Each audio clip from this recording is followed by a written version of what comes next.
Jadi sebab itulah hari ini bila tuan-tuan respon balik soalan-soalan kepada Ya Muhammad Datuk Ustaz Idris, jadi saya pun catat soalan tuan-tuan sampai kepada ashabul karaoke. Pun bangkit. Jadi saya tu terang sebut, bagi pihak pimpinan, kita ucap terima kasih. Pasal apa? Ahli kita sangat prihatin terhadap apa yang dilakukan oleh pemimpin. Dan ahli kita bersedia untuk tegur siapa saja. Dan alhamdulillah, saya sendiri menerima berbagai pandangan. Dan saya pun baca komen-komen dalam TikTok, dalam media sosial ni, komen yang diberikan. Ada komen mungkin bersifat teguran. Ada komen yang mungkin marah. Marah sampai ke peringkat menganggap bahawa apa yang dilakukan ini macam dosa besar. Tak patut seorang pemimpin buat begitu. Dan ada yang dihantar kepada saya tu dalam bentuk apa? Kami diminta untuk bermunajat, kami diminta untuk qiyamul lail, kami diminta untuk berzikir, berwirid. Tapi pemimpin berkaraoke. Jadi macam-macam pandangan yang diberikan. Jadi saya kira ini menunjukkan keprihatinan tuan-tuan terhadap apa jua yang dilakukan oleh pemimpin. Terima kasih. Itu yang pertama. Cuma tuan-tuan, kalau siapa ikut, siapa ikuti ucapan Datuk Seri MB kita pada waktu program Convention PAS Kedah sebelum muktamar, kita baru lepas pilihan raya, ada satu benda yang saya sampai hari ini, bila Ya Amat Muhammad Datuk Seri MB kita sebut perkara itu, kita sangat sedap bahawa ada sesuatu yang perlu untuk kita lakukan dengan bersungguh. Apa benda yang disebut? Yang Datuk Seri MB kita sebut ialah berkaitan dengan sasaran dan ruang lingkup dakwah. Yang dia nyatakan bagaimana kita pada pilihan raya umum yang lalu telah menarik semua orang yang ikut kuliah di masjid, orang yang hadir majlis salawat, orang yang hadir himpunan-himpunan di samping ahli-ahli kita. Kita dah tarik semua.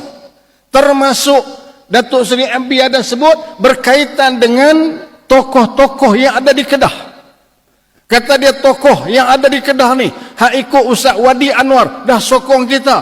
Hak ikut Syekh Zana Asri, dah bagi sokongan pada kita. Ahli parti tak usah cerita lah. Jadi semua dah bagi sokongan. Tetapi di sana ada lagi sasaran-sasaran dakwah yang perlu untuk kita terus dekati mereka. Dan mereka ini tidak hadir kuliah-kuliah ilmu. Mereka ini tak akan hadir majlis-majlis salawat. Tapi mungkin mereka akan berada di padang-padang bola. Mereka berada di stadium. Dan mereka berada di ruang-ruang media sosial yang begitu besar dan begitu luas. Jadi macam mana nak ambil ni? Dan mungkin apa yang dilakukan oleh Datuk Seri MB, satu sudut kita rasa kurang selesa. Alhamdulillah, makna masing-masing kita tak boleh kot begitu sampai tengah malam. Mungkin ada yang menganggap begitu tak sesuai. Tapi satu perkara yang hebat, Datuk Seri MB kita ni setiap kali dia live, ada karaoke ke, ada menyanyi ke, ada apa, akan bersama dengan dia ialah Tok Puan, isteri MB, ada di sebelah. Itu kebiasaan. Ini saya dapat sahkanlah. Ada bersama. Cuma bila kita tengok dalam media tu, kita tak nampak benda tu. Yang kita nampak dua sajalah.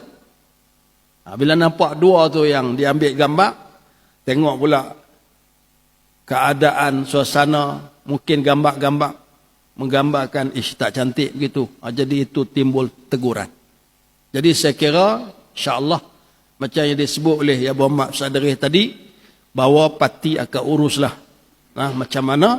Tetapi pandangan Datuk Seri MB tadi saya kira juga perlu untuk ada pertimbangan di pihak kita.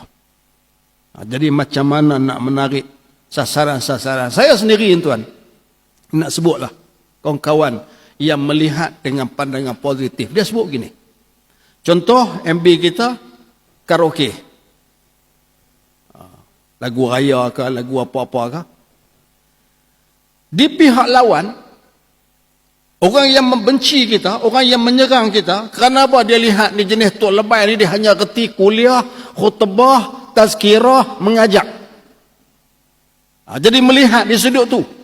Jadi bila melihat MB kita dia boleh buat sesuatu yang berbeza, dia kata puak pas ni pun boleh juga lagu ni pun. Untuk apa?